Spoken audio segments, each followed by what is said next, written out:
अस्सलाम वालेकुम नादरीन, मैं हूं असद अली तूर अपने प्रोग्राम असद तूर अनसेंसर्ड के साथ। आज हम एक बड़ी और तहलका खेज खबर ला रहे हैं कि PMLN और इस्टेब्लिशमेंट के दरमियान मुज़ाकरात कौन करवा रहा है, ये मुज़ाकरात कैसे हो रहे हैं, ये मीडिएटर कौन है, ये फैसिलिटेटर कौन है, ये सहूलतकार कौन है। हम आपको आज ये बड़ी खबर देने जा रहे हैं। हम उनका नाम देंगे, उनका बैकग्राउंड, मालूमात, नून लीग के अंदर वो किस तरह से लैंड किए हैं और किस तरह से नून लीग के अंदर लोग उनको किस तरह देख रहे हैं। ये तमाम की तमाम एक्सक्लूसिव मालूमात अनसेंसर्ड हम अब तक पहुंचाएंगे। जबकि इसके अलावा हम आपको ये बताएंगे कि चौधरी निसार क्यों हल्फ नहीं कल उठा सके, ये भी एक दिलचस्प कहानी है, ये भी हम बताएंगे। कल शहबाज शरीफ साहब ने एक डिनर होस्ट किया, उस डिनर में जो उन्होंने बातचीत की वो भी दिलचस्प है। क्या PDM रिवाइव होने जा रही है कि नहीं, और बिलावल भुट्टो उस डिनर में तो नहीं थे लेकिन वो दुबई क्यों गए थे, ये भी एक आपके लिए दिलचस्प मालूमात होंगी, हम आप तक पहुंचाएंगे। तो सबसे पहले चलें बात कर लेते हैं हम शहबाज शरीफ साहब ने जो डिनर कल होस्ट किया। तो मियाँ शहबाज शरीफ ने जो डिनर होस्ट किया उसमें उन्होंने जो बातचीत की, जो तकरीर उन्होंने की, जो मुख्तसर, उसमें उन्होंने PDM के रिवाइवल की तो कोई बात नहीं की, ना ही PDM के सिलसिले में कोई बात की। हाँ, उन्होंने ये ज़रूर कहा कि हमें मिलकर तमाम पोजीशन को इस बजट को अपोज करना चाहिए। ये अवाम दुश्मन बजट आ रहा है तो हमें अपना किरदार अदा करना चाहिए पार्लियामेंट में, और वो हमें मुश्तरका अपोजिशन के तौर पर अदा करना चाहिए। जिस पर जो यूसुफ रज़ा गिलानी हैं उन्होंने भी खड़े होकर जो खिताब किया, उन्होंने इत्तफाक किया मैं शहबाज शरीफ से। उन्होंने कहा कि आप अपोजिशन लीडर हैं कौमी असम्बली में, आपको बिल्कुल इसको लीड करना चाहिए और तमाम अपोजिशन को मिलकर इस बजट में से ऐसी चीज़ों को हाईलाइट करना चाहिए जो आम आवाम को बताएं कि इसमें क्या क्या उनके लिए नुकसानदेह आ रहा था, कि जब कल आवाम को उन चीज़ों का नुकसान पहुँचे, महंगाई से, मुख्तलिफ चीज़ों से, तो आवाम को पता हो कि हम उनकी आवाज़ थी, हम खड़े रहे पार्लियामेंट में और हम उसकी मुज़ाहमत करेंगे और उसको रुकवाने की पूरी कोशिश करेंगे। फिर उसके बाद जो असदुर रहमान हैं, जो मौलाना फजल रहमान के साहबजादे हैं, जो कौमी असम्बली के मेंबर भी हैं, उन्होंने भी खड़े होकर तकरीर की, उन्होंने भी इसी किस्म की बातें की। लेकिन उन्होंने अपने खिताब के अख्ताम में ये ज़रूर कहा कि पीपल्स पार्टी और ANP को वापस आना चाहिए PDM में। अब ANP की तरफ से अमीर हैदर होती गए हुए थे, जबकि जो पीपल्स पार्टी है इसकी तरफ से दो साबिक़ा वज़ीर आज़म यूसुफ रज़ा गिलानी और राजा परवेज़ अशरफ, जबकि सेनेटर शरी रहमान थी इस डिनर में शिरकत कर रही। तो जब डिनर अख्ताम हुआ तो फ़ौरन ही ये महफिल भी बर्खास्त होगी जो कि प्राइवेट होटल में थी। तो उसमें जाते हुए मियाँ शहबाज शरीफ ने ज़रूर पीपल्स पार्टी और ANP को वापस आने की दावत दी कि आप लोग वापस आएँ PDM में, जिस पर पीपल्स पार्टी और ANP के जो शुरका थे उन्होंने कहा कि हम अपनी क़यादत से मशवरा करके जवाब देंगे इसके ऊपर कि क्या करना है PDM के बारे में। लेकिन आज PDM का इजलास है, उसमें मदऊ नहीं किया गया पीपल्स पार्टी और ANP को, जिसके बारे में पीपल्स पार्टी से फ़रतुल्लाह बाबर ने बरहमी का इजहार किया है। उन्होंने कहा है कि हम PDM के फाउंडर्स हैं, हम लोगों ने PDM की बुनियाद रखी, क्योंकि हमारी मेज़बानी में जो APC हुई वहाँ पर PDM कायम हुई, तो हमें ही नहीं बुलाया जा रहा। जिस पर जो एहसन इकबाल हैं उन्होंने शादिब खानज़दा के प्रोग्राम में कहा कि हमने तो आपको इसलिए नहीं बुलाया क्योंकि आप खुद PDM छोड़ कर गए हैं, तो इसलिए हमारा मदऊ करना बनता नहीं था। तो ये एक डेडलॉक सा तो आपको नज़र आता है। लेकिन मरीम नवाज़, कल दिलचस्पी की बात है कि वो इस्लामाबाद में मौजूद थी लेकिन वो उस डिनर में नहीं गई, ये शहबाज शरीफ ने ही होस्ट किया। ये बड़ा अहम है कि मरीम नवाज़ क्यों नहीं गई। तो क्या जो ये तमाम मूव हो रही है इस वजह से मरीम नवाज़ को नहीं बुलाया गया कि शायद वहाँ पर कोई क्रॉस क्वेश्चनिंग हो जाती, कोई तल्ख जुमलों का तबादला हो जाता पीपल्स पार्टी और मरीम नवाज़ में। इसके अलावा बिलावल भुट्टो भी नहीं आए। बिलावल भुट्टो दुबई थे, वो दुबई से कल रात वापस पहुँचे। बिलावल भुट्टो दुबई क्यों गए थे?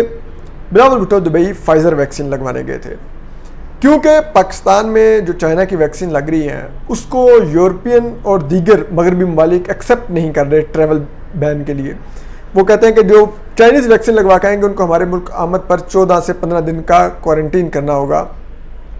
वो सिर्फ फाइज़र, एस्ट्राज़ेनेका और इस तरह की दीगर मगरबी ममालिक की बनाई हुई वैक्सीन को एक्सेप्ट कर रहे हैं। तो इसलिए बिलावल भुट्टो, क्योंकि वो फ्रीक्वेंट ट्रैवलर होते हैं बैरून मुल्क, तो वो फिर गए थे और उन्होंने जाके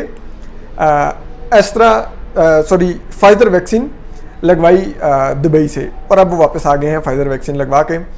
अब इसी तरह आ जाए चौधरी निसार पर।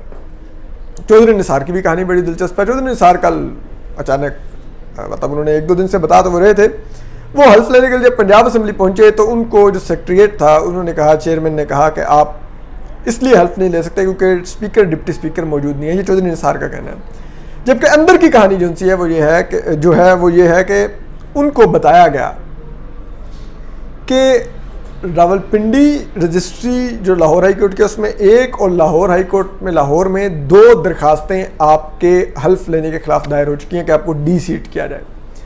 तो हमें पहले ये चेक करना होगा कि क्या उधर आपके हल्फ लेने पर कोई स्टे ऑर्डर तो नहीं आ गया हुआ, क्योंकि उस सूरत में अगर स्टे ऑर्डर आया हुआ, हमने आपका हल्फ लिया तो हम तौहीन अदालत के मुर्तकब होंगे।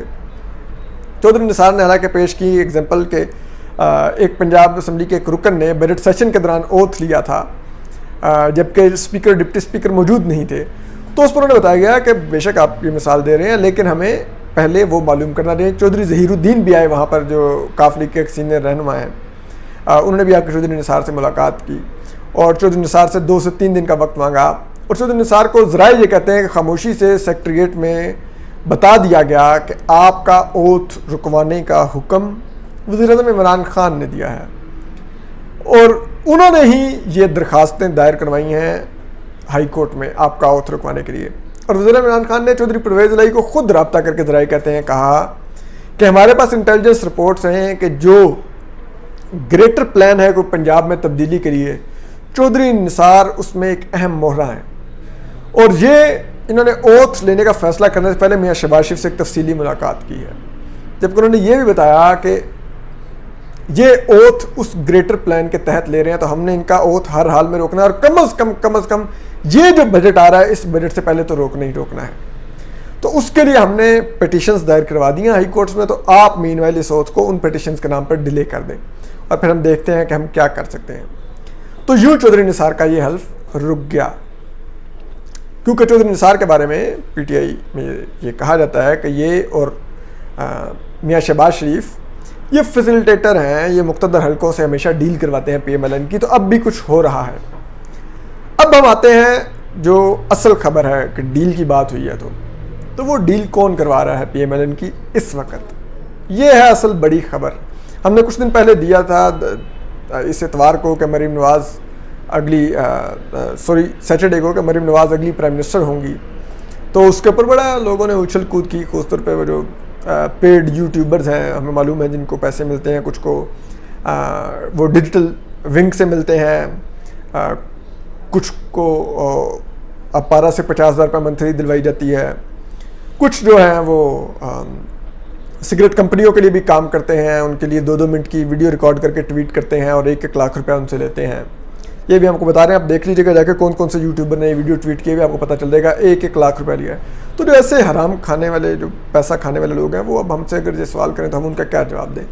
लेकिन हम तो सहाफ़ी हैं, हम सोशल मीडिया इन्फ्लुएंसर तो नहीं, तो हम तो खबर लाते हैं, तो हमारे पास खबर ऑथेंटिक थी। अब हम उस खबर की मज़ीद आपको दे रहे हैं कि ये मुज़ाकरात कौन करवा रहा है। तो अब वो शख्सियत जो मुझे मुज़ाकरात करवा रही हैं, वो ज़राए ये बताते हैं ये मुज़ाकरात करवाने वाली शख्सियत आगा शाहज़ेब दुरानी है, और इनकी इस मुज़ाकरात करवाने की तस्दीक हमें पीएमएलएन के अंदर से सीनियर लोगों ने की है कि हाँ ये फैसिलिटेटर हैं। तो ये किस तरह से है, आगा शाहज़ेब दुरानी हैं क्या, इनका बैकग्राउंड बड़ा दिलचस्प है, ये भी आपको बताता है। आगा शाहज़ेब दुरानी के एक भाई पाक फ़ौज में सीनियर अफसर हैं, एक भाई एडवाइज़र हैं बाप पार्टी के, ज़रा ये बताते हैं। और ये 2017 में ख़ुद सेनेटर बने थे नून लीग की तरफ से। जब नून लीग के एक सेनेटर का इंतकाल हो गया था तो इनको सेनेटर बनाया गया था बलूचिस्तान से, ये खुशदार से इनका ताल्लुक़ है। और कोई इनकी पॉलिटिकल कोई इस तरह से बैकग्राउंड नहीं है कि आप कहें कि कोई पार्टी के लिए बड़ी खिदमात हों, कुछ स्टेज पे नज़र आते हों, कोई बलूचिस्तान में बड़ी सियासी अहम शख्सियत हों। ये खुद तो शायद कौंसलर का इलेक्शन भी नहीं जीत सकते होंगे। लेकिन इनका इस 22 तारीख को, आज से 2 रोज़ कबल, अचानक वाइस प्रेसिडेंट पीएमएलएन का नोटिफिकेशन जारी हो गया। सेक्रेटरी जनरल एहसन इकबाल ने जारी किया कि शहबाज शरीफ की डायरेक्शन पर। तो ये बड़ा दिलचस्प था। ये इतने अननोन है पीएमएलएन के अंदर कि जब इनका नोटिफिकेशन किसी भी, क्योंकि पार्लिमानी ग्रुप में पीएमएलएन के मौजूद नहीं है, तो पीएमएलएन के जो कोर लोग हैं, जो सदूर, नायब सदूर, सेक्रेटरीज वगैरह वगैरह, उनके ग्रुप में भी इनका कोई नामो निशान नहीं। तो जब इनका नोटिफिकेशन ग्रुप में डाला गया तो कहते हैं 4 लोगों ने पीएमएलएन के स्ट्रेट वे ग्रुप में मैसेज किया, व्हाट्सएप ग्रुप में, हु इज ही, कि ये कौन है। मतलब वो जानते ही नहीं थे कि ये कौन है। हमने पीएमएलएन के मुख्तलिफ लोगों से रब्ता किया, पंजाब के मुख्तलिफ लोगों से, सेंटर के मुख्तलिफ लोगों से। तो दिलचस्पी की बात यह है कि पंजाब में भी लोगों ने कहा कि हम नहीं जानते कि ये कौन है, कैसे नायब सदर बने हैं। जो मरकज़ी क़यादत है उनमें से जब हमने रब्ता किया तो उसमें से भी 2-3 ने कहा कि हमें नहीं मालूम ये कौन है, हम तो ज़्यादा नहीं जानते, बस इतना पता है कि कोई एक सेनेटर थे, अब नायब सदर बन गया। लेकिन हमें हैरत हुई है कि ये नायब सदर कैसे बनते हैं। लेकिन 2 लोगों ने तस्दीक की कि हाँ ये कुछ हैं। उनमें से एक ने तो कहका लगाया और उन्होंने कहा कि आप इस तक कैसे पहुँच गए। मैंने कहा बताइए कौन है ये, क्या कर रहे हैं। तो उन्होंने कहा, उन्होंने वर्ड यूज़ किया, उन्होंने कहा ये फैसिलिटेटर है। हमने कहा तो ये क्या फैसिलिटेटर उन मुज़ाकरात के फैसिलिटेटर हैं? तो उन्होंने कहा हाँ बिल्कुल ये उन मुज़ाकरात के फैसिलिटेटर हैं। हमें बताया गया कि ये जब मियाँ शहबाज शरीफ नैब की कैद में थे तो ये कोर्ट में रेगुलर उनकी हर पेशी पे आया करते थे और फिर उनसे उनके कानों में सरगोशियाँ किया करते थे। उस दौरान पीएमएलएन के तमाम लोगों को परे हटा दिया जाता था और एक दफ़ा तो कोर्ट रूम ही खाली करवा दिया गया कि मियाँ शहबाज शरीफ ने इनसे कुछ गुफ्तगू करनी है। और ये मियाँ शहबाज शरीफ और ये कानों में खुसर पुसर करते रहते थे, बात करते थे, ये पैगाम लेके आते थे उस तरफ का, क्योंकि सारी बात है हमने बताया इनका फैमिली बैकग्राउंड क्या है, और फिर मियाँ शहबाज शरीफ का पैगाम लेके जाते थे और इसी तरह सारी बातचीत चलती रही। जिसके बाद फिर आपने देखा कि मियाँ शहबाज शरीफ की ज़मानत भी होगी, बाहर जाने का इजाज़त भी मिल गई। वो मियाँ नवाज शरीफ से बातचीत करने जा रहे थे कि क्या करना है उनको राज़ी करने के लिए। तो वो सब कुछ के जो करने वाले हैं, जो करवाने वाले हैं, इस्टेब्लिशमेंट या मुक़्तदर हल्का आप कह लें, वो यही हैं आगा शाहज़ेब दुरानी। अब आगा शाहज़ेब दुरानी नायब सदर तो बन गए।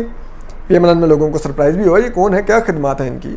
ये एक दौर में ठीक है सनाउल्लाह ज़हरी के साथ होते थे, लेकिन कोई पॉलिटिकल इनकी स्टैंडिंग नहीं थी पार्टी के अंदर कहीं भी।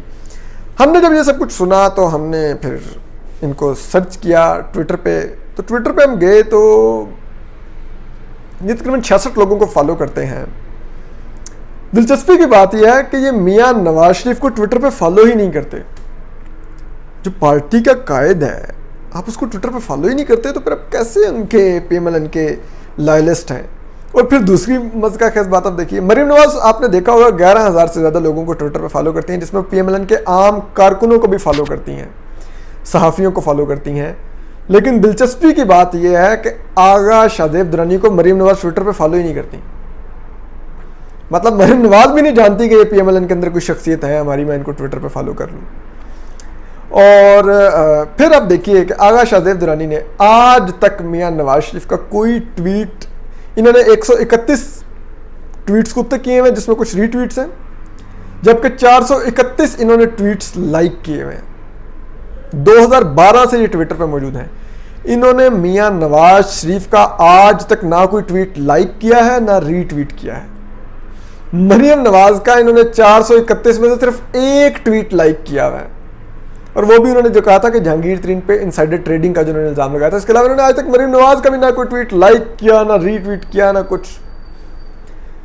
तो ना मतलब पार्टी का जो कायद है मियाँ नवाज शरीफ, उनकी जो जानशीन नज़र आ रही हैं मरीम नवाज, उनको ये रीट्वीट तक नहीं देते, ये लाइक नहीं करते उनके ट्वीट्स। पार्टी के कायद को जो ट्विटर पे फॉलो नहीं करते। मरीम नवाज इनके बारे में इतना जानती हैं कि उनको ट्विटर पे फॉलो तक नहीं करती, कि उनको पता ही नहीं कि ये कौन है।